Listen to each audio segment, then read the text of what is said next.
All right, good morning, everybody. And here we go. It's FOMC day, 2 o'clock. Should start to get hairy out there in the markets. 2:30. We'll have the press conference with Jerome Powell and the media. What usually happens, and this did not happen last time, but what tends to happen is you get an immediate reaction at 2 o'clock from the rate announcement. And as we discussed yesterday, there's not going to be any change to rates. But along with that rate announcement is, of course, the dot plot, as well as the Fed's outlook on the GDP, the economy, so on and so forth. And there's a goodly amount of expectation that the Fed's economic outlook should be revised higher or to express greater growth. So we'll see what the market's initial reaction is. But what tends to happen is the initial reaction, whether the market goes up at 2 o'clock or down at 2 o'clock, it tends to get reversed through the press conference, the chairman's press conference, and into the close. So we'll see. This didn't happen last time, as I just said. This did not happen last time, but the majority of the time, that is the market's performance on Fed Day. So we'll see what this one has in store for us. Futures this morning, a bit of a mixed bag here. Up 20 point, well, down 2017 now on the NASDAQ. Yesterday, we saw rates rise pretty sharply, or I should say the 10-year yield rise more than 5 basis points yesterday. And usually we do see pressure on tech on the NASDAQ when we do have that type of performance from yields.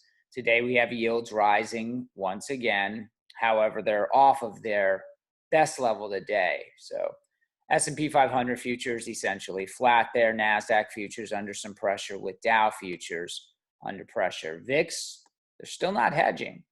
Ahead of this FOMC rate announcement and press conference this afternoon, we're still not seeing any real hedging activity, nor did we yesterday. And to no real consequence other than the actual weekly hedging programs on Monday. VIX was up Monday, but that was largely because of the VIX reset from the lower bids the previous Friday trading session, as well as the automatic hedging program that takes place on Monday for weekly hedging of long exposure amongst the institutions. So again, typically you do see some type of additional hedging activity ahead of the FOMC rate announcement and press conference, but so far nothing really to write home about here with the VIX 1741 at the moment and VVIX 103 and change. Had been 1010 plus last week. Last week we had a goodly amount of volatility, but I guess no appetite for VIX call options at this point in time. This could change, of course, in the 2 o'clock hour, but until it does, this is the preview here. This is what we got going on. Microsoft after hours yesterday beats. Fantastic quarter, but we had talked about the possibility with Microsoft making, new all-time highs going into the quarter release that there may simply be some profit taking on the news, the earnings release, good, bad, or indifferent. And I think that's all you have here is just some simplistic profit taking. Stock is bid down about $6 here, a little more than $6 in the pre-market. You're going to have a lot of course, you're going to get a lot of price target adjustments. You're going to get a lot of rating adjustments out of the sell-side analyst community today, tomorrow, next week. So anything can happen here. I think it's a buy on the dip. The fundamentals told you it was a buy on the dip. It's not just me saying so. All right, but here's the actuality. Estimate was for $1.75 in earnings, came in at $1.95, and they beat on the top line handily as well. So strong beat there is only going to add to the upside earnings revisions by the end of the week for the S&P 500. Google also out with earnings results after the closing bell, and you can see clearly not everything was baked in here. And Google had been the underperformer last year. It was the underperformer. It's still catching up with its FANG or FanMag brethren. Significantly strong results out of Google last night. I mean, YouTube results were just beastly. Just beastly. I mean, the streaming from YouTube, it basically matches, if not as, greater than that of Netflix at this point. But here you can see the earnings estimate was 1546, came in at 2629, folks. I mean, it beat by like 75%. It's phenomenal. And I was of the opinion that, after the strong run and outperformance over the last 90 days from Google with respect to its FanMag brethren, I thought Google might be the underperformer over the next 90 days. But clearly, last year's whole lagging for that whole last year is still finding an appetite with these extremely strong results. I mean, the cash flow out of this company is just ridiculous also. It's getting to those, well, it's not quite at those levels that you see, and we'll find out more, of course, after the closing bell today, but Apple's cash flow is ridiculous. And that's what we have to look forward to. You got Apple and Facebook, Qualcomm, all reporting after the closing bell here today. Apple's been all over the place in the pre-market. It was as low as 134. It was as high as 134.60s. It's up about 10 cents on the bid here in the pre-market at the moment. All right, so still down 21 points there on the NASDAQ, and a lot of that is Microsoft being under pressure here. Microsoft is the second most heavily weighted stock in the NASDAQ, just behind Apple, followed by Tesla, Facebook, Google. Starbucks also reported, and I think it's just a similar situation as Microsoft. Strong results, but that's bid down here, profit taking. Starbucks recently hitting an all-time high, 118.98, as you can see. So I think it's just profit taking. Earnings estimate, 51 cents, came in at 62 cents. So strong beat there. Goes ex-dividend in the not too distant future. Whether it's Microsoft or Starbucks, these stocks tell you what to do. Just look at the history of their charts. Just buy the dip. Do it tactically, strategically. Allow yourself for more downside to add at better prices should there be more downside in the near future. But there was their results were very strong. Starbucks, Microsoft, results are very strong. These are dip buying opportunities. Shopify this morning, and you can see what's going on there. Bid up almost 70 bucks in the pre-market. 6 cents estimate came in at 201. People still don't know. The sell side community still doesn't know how to model this for earnings, let alone revenues. $2.01, folks, on a 64-cent estimate.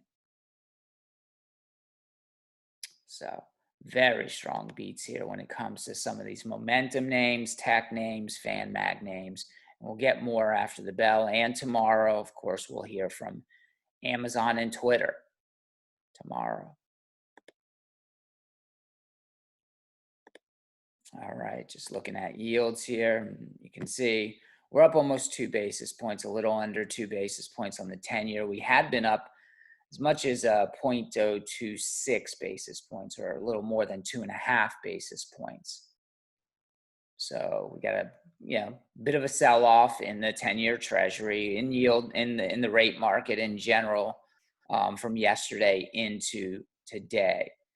I think a lot of that is predicated upon some technical achievements in the Treasury market, specifically pointing to the 10-year. But I also think it's in anticipation of some inflation data coming out later this week. On Friday, we'll get the CPE data, the Fed's gauge of inflation. the core PCE data alongside personal income and consumer spending data on Friday. That's going to coincide with University of Michigan consumer sentiment, which should be, pretty strong, just like what we saw from the Conference Board's Consumer Confidence Index yesterday, coming in above 120 on consumer confidence. So consumer sentiment from the University of Michigan on Friday should pretty much mirror that. Again, people are flush with cash. Jobs are plentiful. We saw that in the JOLTS report 2 weeks ago. The number of job openings is steadily rising. We're going to be above, 7 million for the foreseeable future when it comes to job openings. That's where we were in 2019. So a lot of jobs available. 10-year, and as you can see, pretty much regionally, whether it's Germany, Japan, UK, or France, yields are up across the board. Again, we had a 5.5 basis point move higher here yesterday on the 10-year, and that served to steepen the yield curve. We had gotten down to 140 basis points here on the yield curve after achieving 159, 160 basis points. So over the last 2-3 weeks, as the 10-year yield has dropped from a high point of 1.77 down to, I think we got to 1.51, the yield curve flattened. But with yesterday's rise in the 10-year yield, now we see it re-steepening from 1.4 to 1.46. Why is this significant? This is fuel for net interest rate margins when it comes to those loans, those big money center banks and lending institutions. This helps their profit margins. This is why we've seen through this period the big money center banks, Goldman Sachs, JP Morgan, Bank of America, Wells Fargo, Citigroup, all performing extremely well with share price appreciation they haven't seen in a decade. So, and this is the best, these are the best levels that we've seen the yield curve at since 2015.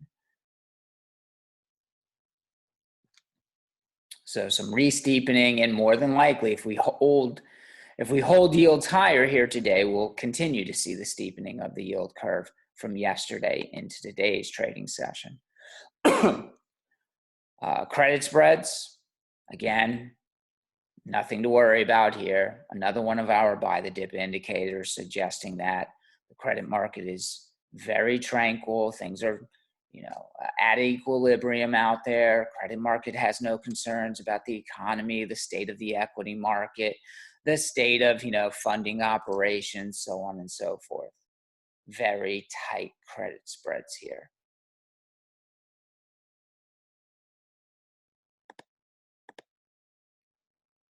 NASDAQ yesterday, right? We've been looking for new all-time highs in the NASDAQ, as we've already seen it in the NASDAQ 100 or the QQQ. But here yesterday, we got up to 14,171 yesterday. Oops. 14,171 was the high. The low was 14,064, closed at 1490. So missed the former high by 4 points, new all-time high by 5 points. Will we rebound today? Again, as I mentioned earlier, we tend to see some, selling pressure when we have yields rising. It's not a perfect relationship, and there's no causation there really, even though the media will, just continue to herald, well, as rates rise, long duration instruments like tech, have historically come under pressure. No, it's garbage. There's no relationship whatsoever between yields and the NASDAQ, yields and tech. There's not. We've done all the data, go back to former state of the market and research reports, in March that we did that basically uncovered when NASDAQ is going up, yields can be going up or down historically. When yields are going up, NASDAQ historically is still going up. You may just have these intermittent, bouts of selling in NASDAQ, in tech, while yields are rising periodically. But the NASDAQ more than overcompensates once those yields flatten out and tend to roll over, which they ultimately do. The yields do not rise over time, yields fall over time. And that's exactly what happened in March. Yields basically peaked. The 10-year, we can see if we can do a layover here. TNX is the 10-year yield ticker symbol.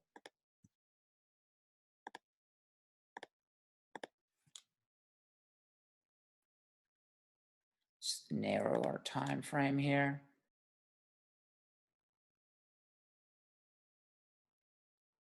And so here's 10-year yield.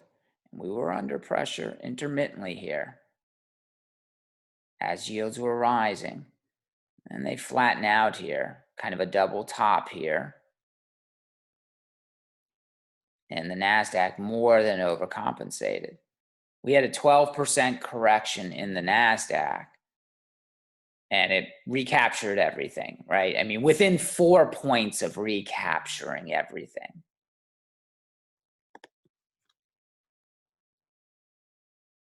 Yields are still not back to their highs, but as we were reading from some of the notes within the JP Morgan latest report, they are expecting yields to retrace back to the upside.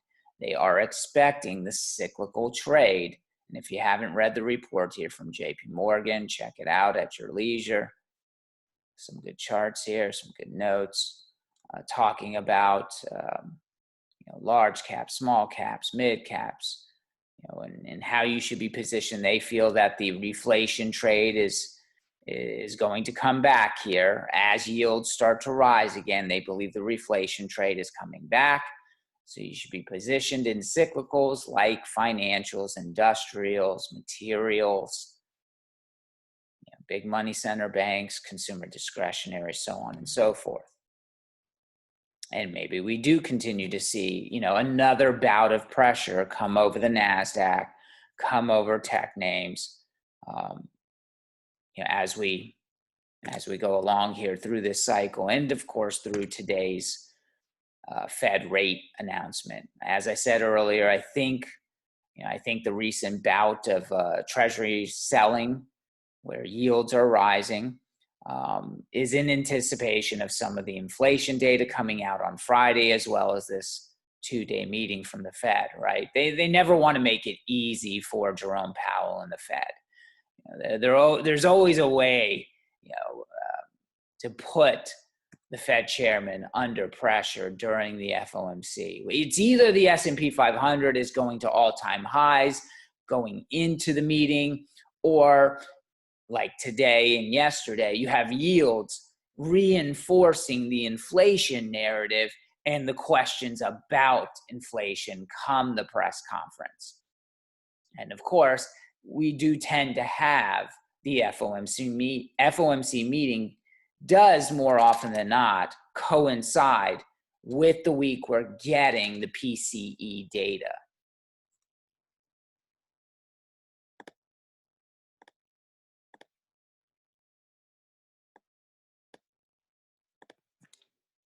Amazon bid up a little bit here this morning.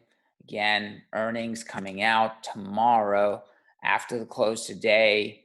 Apple, Qualcomm, Facebook are the big names coming out today.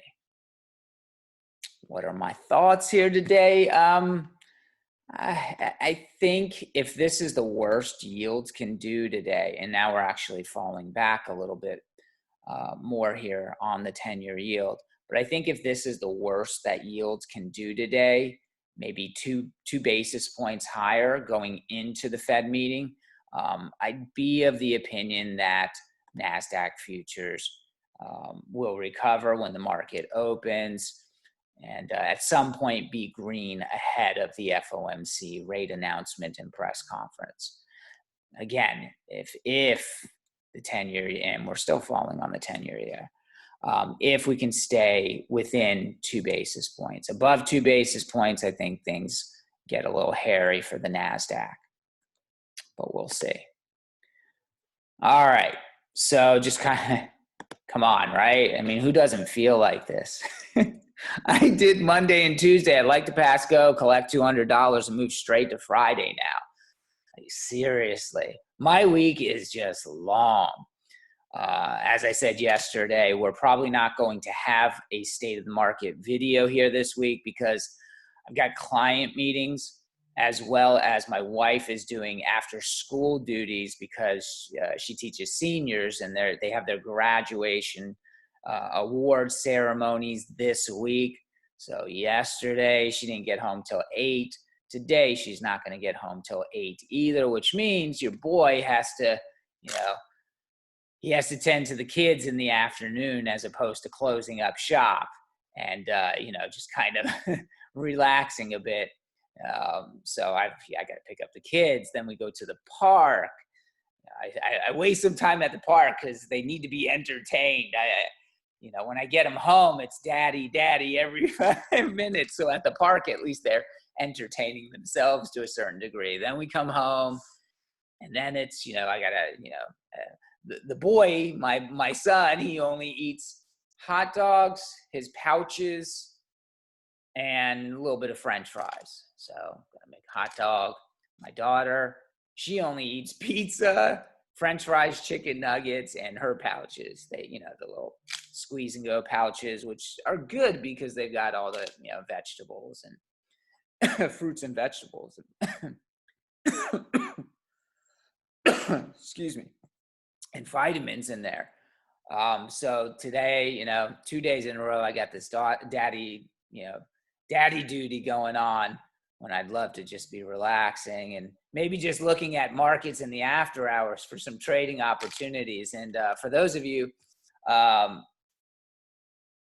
are on our Telegram app, the Finom Group Telegram app, whether it's the chat or the trade alerts, Finom Group Premium member and Mastermind Option member trade alerts, we were trading after hours, TQQQ.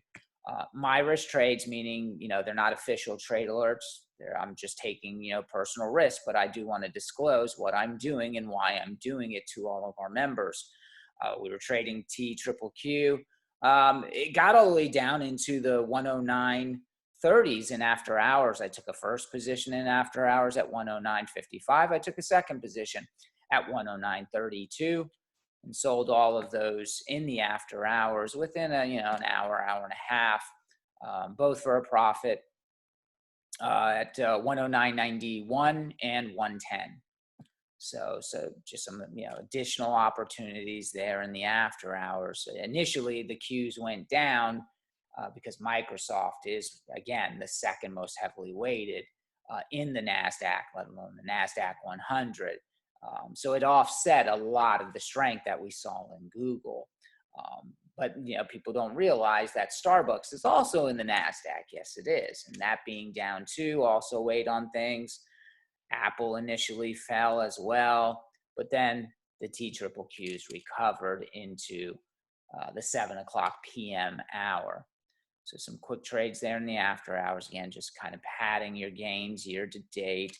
And that's kind of the discussions that we have in the Telegram app. We share our trades and just, other, charts and things of that sort. It's a lot like Twitter, except you get real-time alerts through the Telegram app because it works like text messaging or SMS. And last year, Twitter did away with SMS messaging. So if you're not on our Telegram app, I did send out an email this morning, or Edward sent out an email this morning that gave you the links to subscribe to the Telegram app. Of course, you have to download it first and get a username, so on and so forth. Any questions on the Telegram app, please don't hesitate. Put it in the chat box there. Feel free to join us, folks. All right. We got 45 minutes until the opening bell here. It is Wednesday. So on Wednesdays, what do we get? We get the mortgage application data, right? And yields continue to come back in, although it's not really helping the NASDAQ too much at this point in time. But we get the mortgage data every Wednesday, so let's see how mortgage applications are doing. Keeping in mind that we've had a drop over the last 2 weeks, we've had a drop in the 30-year fixed rate mortgage. So headline mortgage rates fall to a 2-month low, but weekly demand still drops. Again, why CNBC always promotes the week over week and the headline is beyond me. Well, it's not beyond me, right? It's about fear. If you can make a data point seem less positive, if not outright negative, people are going to click on it. Why? Because you're dealing with your capital, you're investing.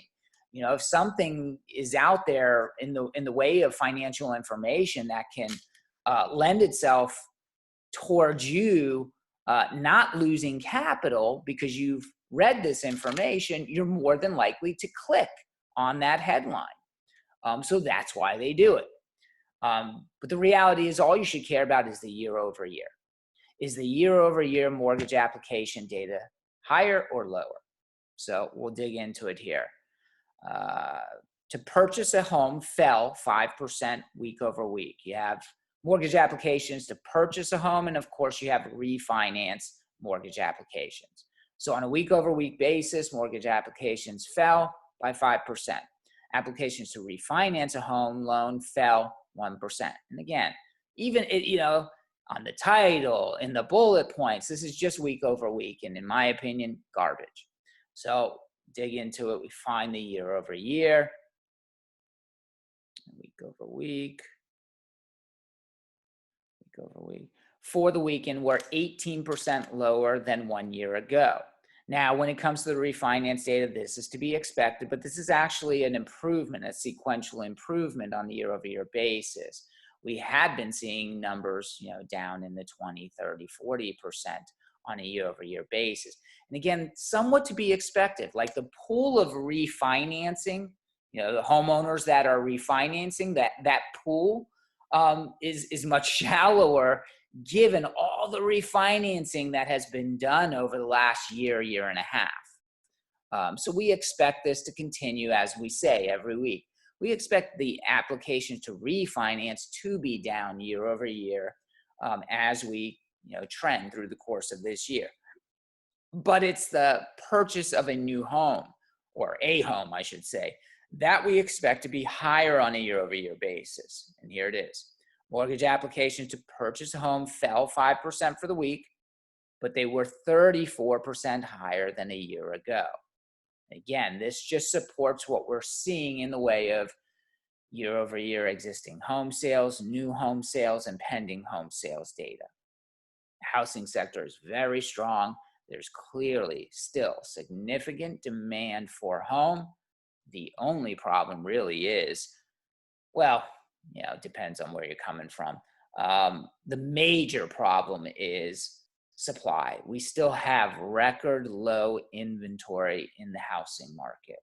There are people that want to buy a home. There's just not enough homes available. And then there are people that want to buy a home. They bid on a home, but they get outbid by a cash buyer. So it's a really tough market for buyers right now. It's a phenomenal market for sellers. This is what you call a seller's market. Now, why I said the major problem is inventory as opposed to the only problem, because, based on your perspective, someone might say that, home price appreciation is a problem, right? It makes homes less affordable for the middle class.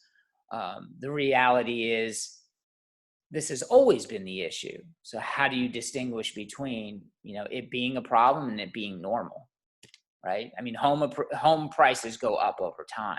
S&P 500 goes up over time. Is the S&P 500 a problem? Right? I mean, if that's what assets do, then that's the norm in my book. Yes, it does squeeze out the middle class and, of course, the lower income. But we talked about this yesterday as well when we, discussing the wealth inequality gap and how it's such a hot button topic item. In fact, it's one of the things that, we're going to hear about, I guess, tonight when President Joe Biden addresses Congress with his $1.8 trillion plan for children and families, right? This is about, bridging that gap between lower and upper income families. But to the extent it's a hot button topic item, it tends to just be just talking points. And how smart do you want to sound? Because this is another issue, if you will, that is constant. There's never a period of time. This is how it works in the United States. The rich get richer, the poor don't get richer. They may not get poorer, but they don't get richer, unfortunately. This is the norm in the United States.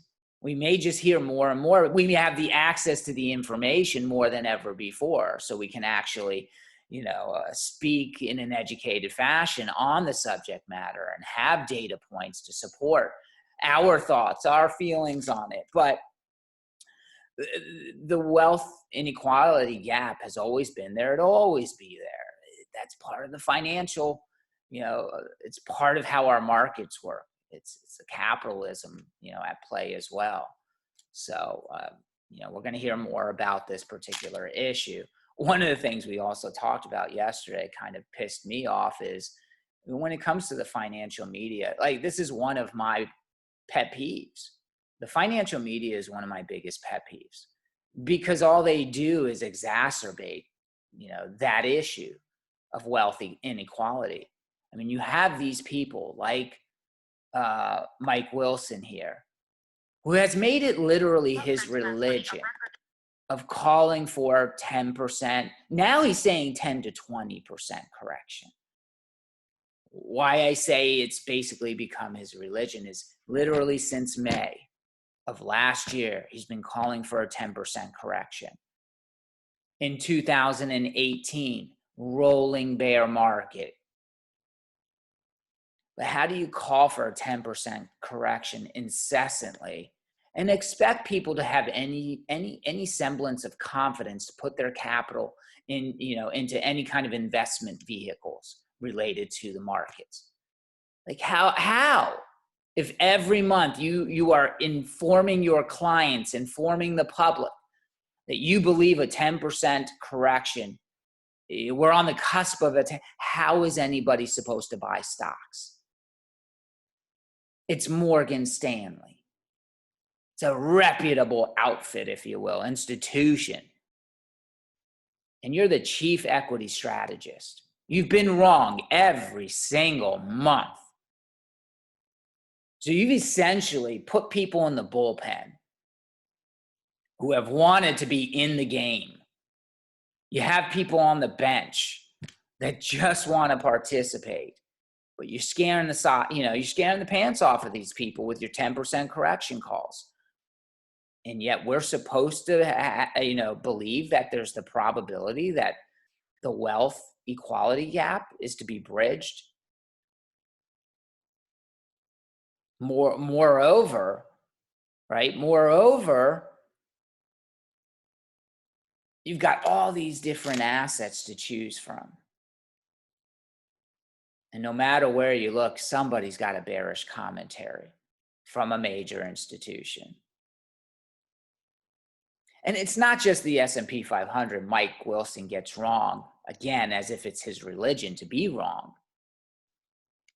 When the NASDAQ was going through that correction, right, troughed right here in mid-March, early March, maybe the first week of March, here's where his notes at that precise time.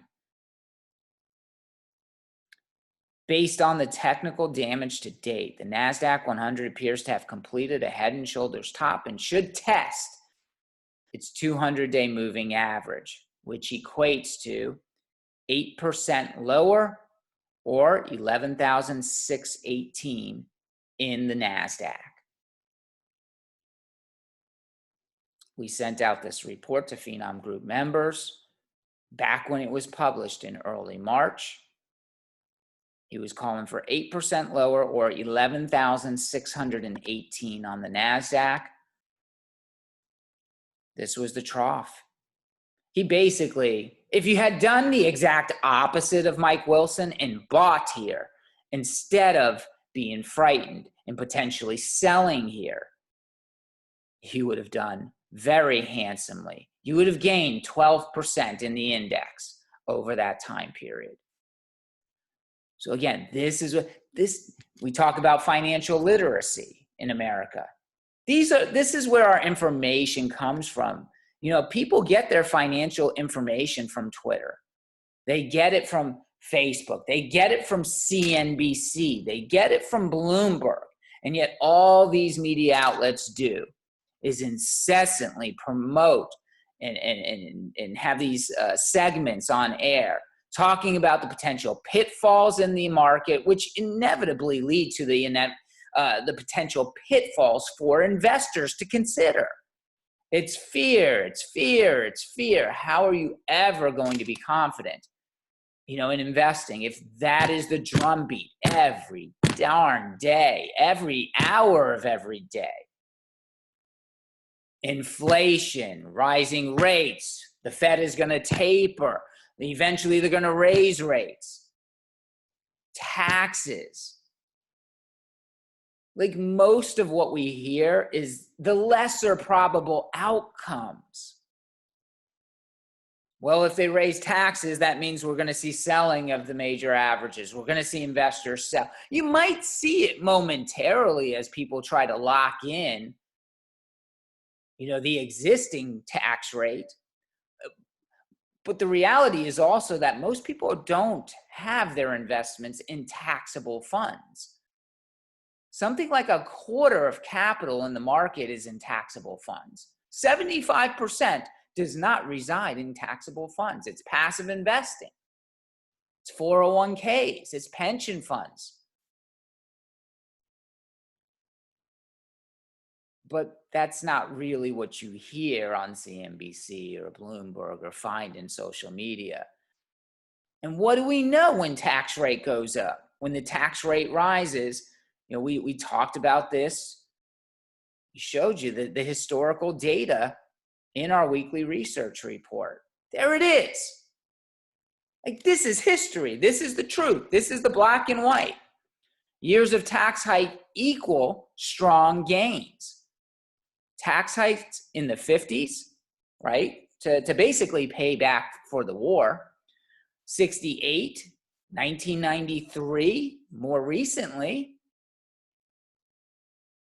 S&P 500 during these periods of rising taxes of 12.9%. Tax cuts, the market is still up 9%. In the 40s, in the 60s, in the 70s, in the 80s, and in 2018 under the Trump tax cut. Market's still up in most of these periods. We were down that year 4% in 2018. The tax cuts actually went into legislation in late 2017. 2018, we were down 4%. We were up double digits in 2017, basically pricing in the benefits of the tax cuts. So we were based, sideways to flat, slightly lower in the S&P 500 in 2018 as a whole. And then what happened in 2019? S&P 500 rose 30%. In 2020, the S&P 500 rose almost 16%. Like, this just happened, folks. All other years, markets generally higher anyway. But again, you don't see this chart on CNBC. It's about fear. It's just cautionary statement, warning, breaking news. Markets have initial reactions. But over time, what matters most is earnings. Basically, the market is almost always higher, right? That's what this basically tells you. The market is over time, the market doesn't react react to taxes. This tells you there's something else driving the market. It's not taxes. It's not rates. It's earnings. Earnings are generally trending higher unless we're going into a recession or we have some kind of rate of change moment, right? And that's what happened from 2018 into 2019. We had a massive rate of change moment. Because of taxes being lowered, you had these outsized earnings boosts. You know, the tax rate went lower, the corporate tax rate went lower. So you had an outsized earnings boost, an artificial tailwind to earnings in 2018. And that's part of the reason why, everybody thought, well, this is the peak in earnings. So the market basically didn't go anywhere in 2018. In 2019, we simply couldn't jump over that high bar from 2018. So earnings were essentially flat in 2019 because of the rate of change. We couldn't, we weren't going to grow 20% plus earnings in 2019 after already growing 20% earnings in 2018. But generally, unless you're in a recession, you have a strong economic downturn, consumption falls apart, retail sales fall, consumer spending falls. Unless that happens, generally earnings are marching higher over time. The S&P 500 is marching higher over time. Taxes are just, it's just one of those building blocks in the wall of worry that we see promoted in the media, and not much more than that. Let's see what else I got in the way of charts here that I tweeted out this morning. We talked about, here's the household financial obligations as a percent of disposable income. So in terms of inflation, if we're thinking in terms of inflation, because we do have inflationary data coming out on Friday in the PCE data, personal income and consumer spending. Well, what if CPI keeps going higher, the consumer price index? What if PPI keeps going higher, the producer price index, right? So the producers have to push along some of that price increase to the consumer. Can the consumer stomach that? Is the household balance sheet in strong enough shape to absorb some of this price inflation, which is only going to be temporary? I mean, that's what history tells us. The consumer makes the final decision. The consumer is what strips out the inflation. If prices get too high, the consumer says, nope, I don't need it, or I don't want it anymore at this price. And all of a sudden, prices go lower again.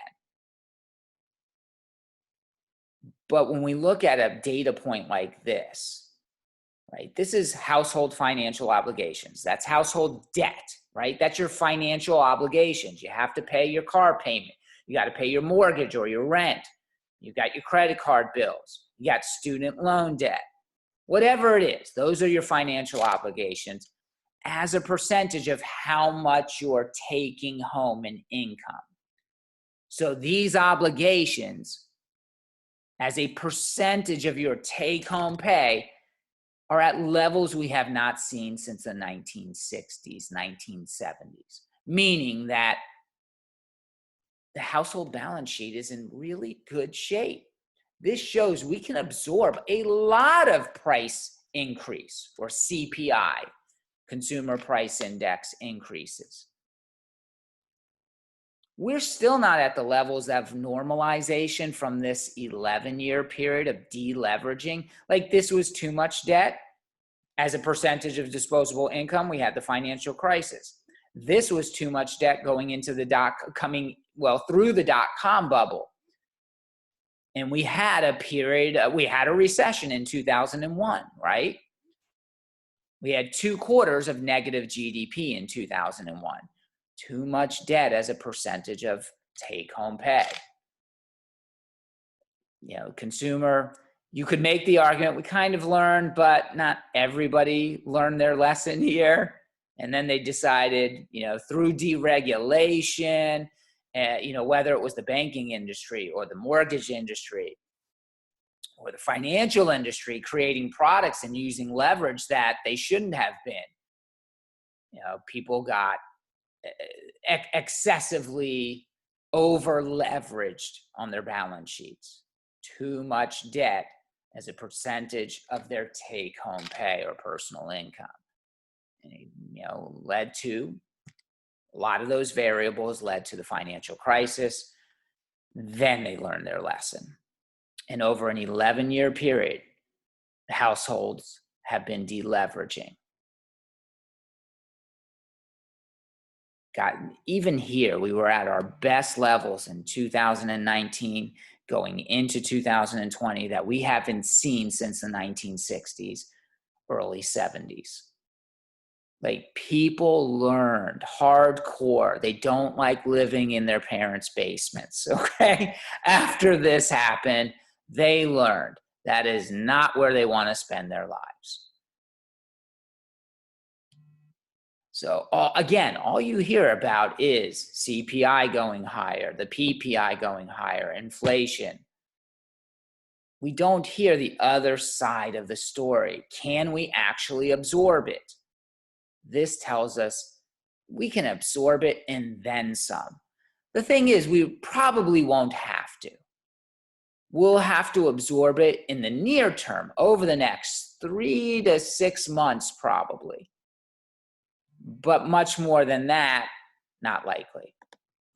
And the only reason we're really having this conversation is because of the rate of change effect that I talked about just a little bit ago with earnings. We had this significant downturn in CPI because of the recession last year. We essentially shut down the economy. CPI tanked. We went basically negative, if not down to 0 CPI, which is really the reading that you're going to get. So when you get this kind of a trough and then you reopen the economy, what's going to be on the other side of this when you anniversary this time period? You're going to be here. It's a rate of change. This is the base effect inverse here. It's not reality. It's just that you came from such a low base that when things normalize, you're still dealing with a 0, up to this level. This is more normal, but this is abnormal, so you're going to have an abnormal inverse effect. But this is going to normalize, and you're going to be trending lower on CPI to a normal level, shortly thereafter. You anniversary this trough, which is going to be into the summer months, if not into the fall. Because one of the things that can extend this reflation period, beyond this plateau, if you will, one of the things that can extend it is the existing fiscal stimulus packages. Because, we're not quite back. When we looked at the other chart here, we haven't even normalized, the household balance sheet. Like, they have excessive liquidity right now. The average household has excessive liquidity given those stimulus checks and the pending tax credit, the child tax credits that are, I think, supposed to come in July. Right, $3,600 for every child under the age of 6, $3,000 for every child over the age of 6. Nobody seems to know how that's going to be paid out, whether it's going to be direct deposit on a monthly basis or you get a one-time direct deposit lump sum. But as I've talked about before, I pay $5,200 a year for my son's daycare. I have 2 children under the age of 6. I'm going to get $7,200 from the government. I have a $5,200 daycare bill for the year. I'll have $2,000 left over. Where do you think that money's going? It's going into the economy, a vacation, spoiling the kids, right? That's just who I am. I'm bad. I am bad when it comes to that. Trust me. I waited long enough to have kids. I was 39 years old when I had my daughter, 38-year-old. I waited long enough. So I kind of like just feel overly like, oh, finally. So I tend to, over spoil them sometimes. Don't get me wrong. In this house, my daughter, if I look at her sideways, she knows. So, there's discipline in there too, but still, it goes back into the economy. Multiply that by the millions of people that have children in this nation under the, under the age of 18, obviously. That is a lot of additional disposable income, folks. So if there's a reason, if we can, logically deduce that we won't quite get an immediate plateau and then, downturn in CPI, it could be because there is that just extraordinary pent-up demand and liquidity and additional disposable income that is going to be pumped into this economy through the summer months and into the fall. Then we got the holiday season right around the corner. So this is going to be one of those, a subject matter that is going to continue to rage in the media for the months ahead. But as I've been saying recently, are we supposed to be of the opinion that housing prices will appreciate? Commodity prices will inflate, right? Lumber, steel, crude, energy, precious metals, so on and so forth. Cotton, wheat, corn, orange juice futures. And for some reason, the market, equities, they're the only asset class that's not going to appreciate, inflate. How much sense does a lot of this stuff make? If we kind of block out the noise from the media and really, just put things into their, what I think is, proper perspective. Again, I'm giving you my opinions, my thoughts, how I analyze things. I'm open to being wrong and hearing other people's views and opinions on the subject matter. How much is priced in? That's what you'll hear a lot also, that kind of pushback. Well, that's already priced in. The additional pent-up demand and spending, that's already priced in with the S&P 500 at 22 times forward-looking, multiple. Is it? Is that what you really just saw out of the results from Google and from Microsoft and Starbucks and Shopify? Really? Did you see those results? That's priced in here?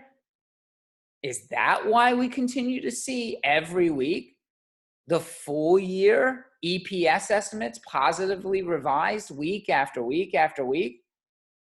Because it's priced in already? The market's been wrong, steadily marching. Well, 4,000 was supposed to be the top, right? 4,100 will be the top, right? We're still pressing upon 4,200. Talk about stalling out and going sideways over the last 2 weeks here.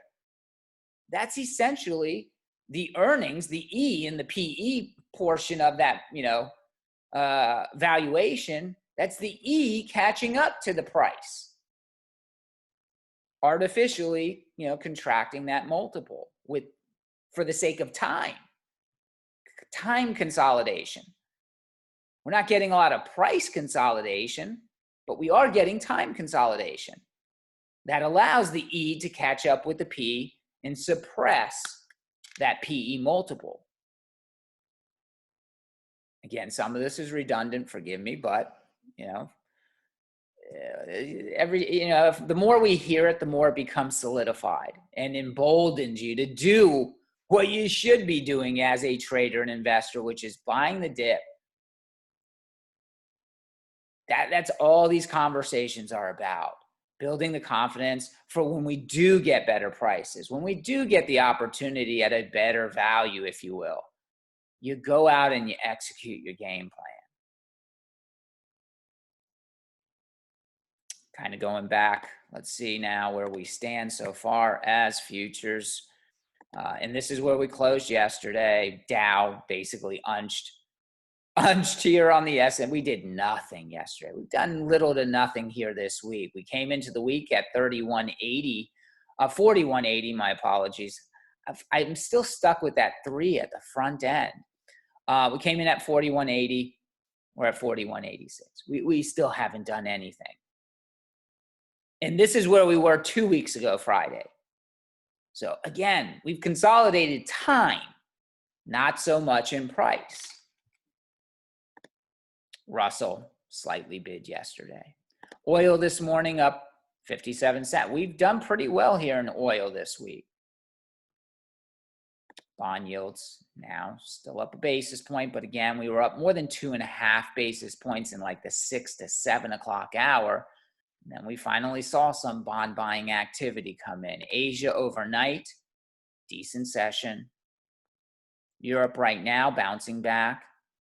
Yesterday, all of Europe was under pressure. Not significant, but the DAX was basically down 0.4%, and it's gaining all of that back so far here before our market actually opens. Gold pulling back a little bit here today, and crypto essentially flat for crypto's sake. The dollar's bid this morning here about 9 cents higher. Somewhat flat yesterday, but here we are right at 91. We've spent a little time below 91 recently. Can we hold below 91? Remains to be seen. And all this is going to change and be dramatically affected at 2 o'clock and through the Fed's press conference at 2:30. Sometimes it goes to the closing bell. Sometimes it's just an hour. But every Fed press conference is different. Just to reiterate, what we tend to see out of the S&P 500 from that 2 o'clock time frame to the closing bell is we usually see an initial reaction at 2 o'clock in the S&P 500. But then from the press conference through the end of the trading session, we usually see a reversal of that initial move in the S&P 500 at 2 o'clock. Usually, not always, it did not happen last time, but usually that's the way it works. So you just want to be aware of that potential of a head fake, not necessarily chase it.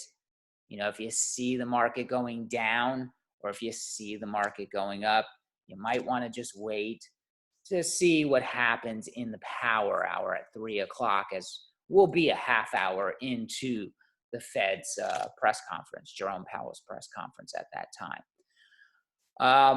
All right, well, I don't think we have any other data out here today. Tomorrow is where we get most of the data. Let's see here, we'll go back to our weekly research report.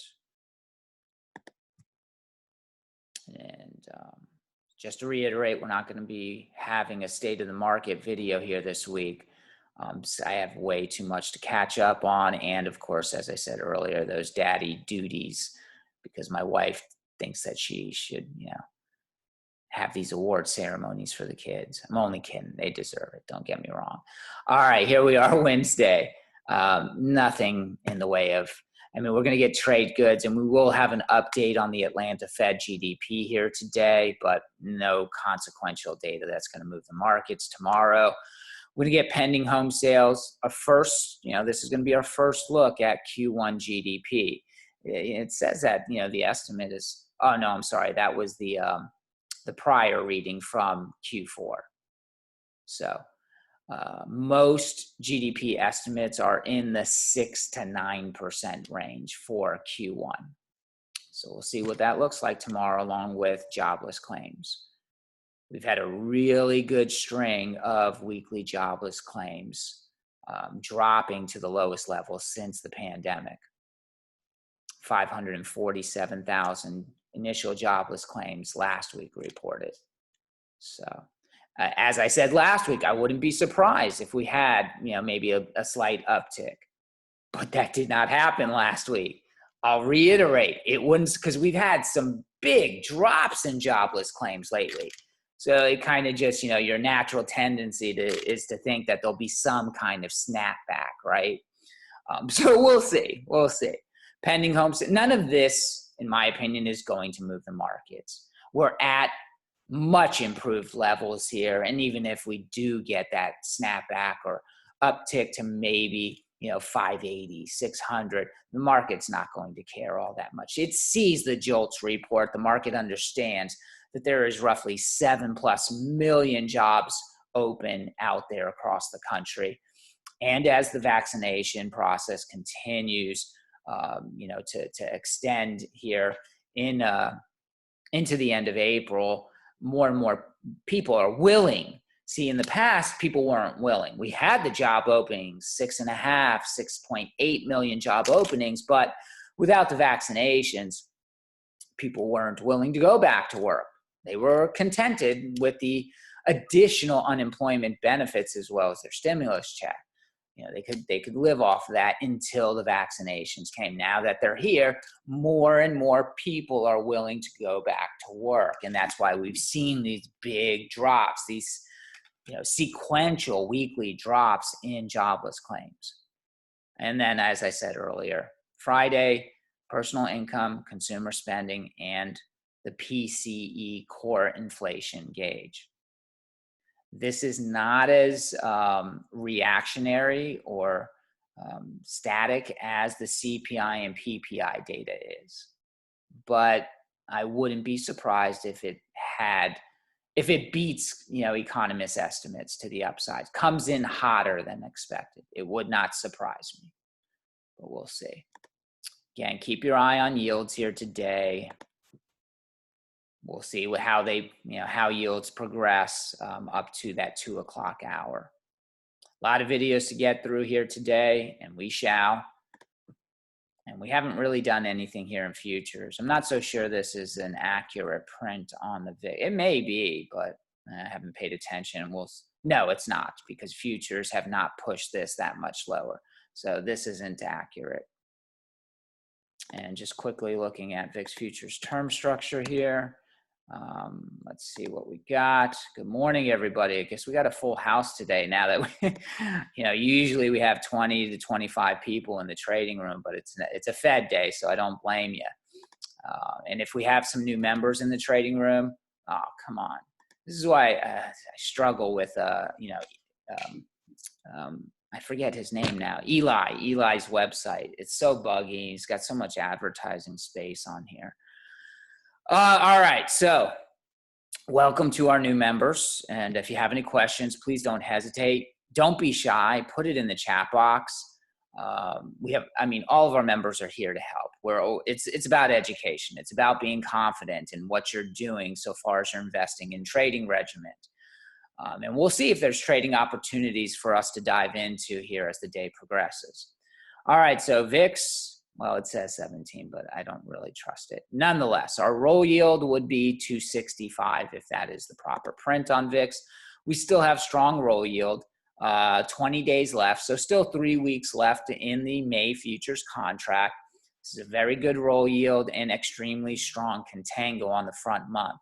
The majority of assets under management for UVXY, VXX are still the May futures contract. Every day, UVXY, the authorized personnel will be selling the front month contract and buying some back month contracts. So every day they'll have less of these and more of these. But we're not at the halfway point yet where it's like, okay, now, as both of these go, UVXY will go. Right now, as the front month contract goes, that is going to dictate the majority of the price action in UVXY, VXX. So very good contango.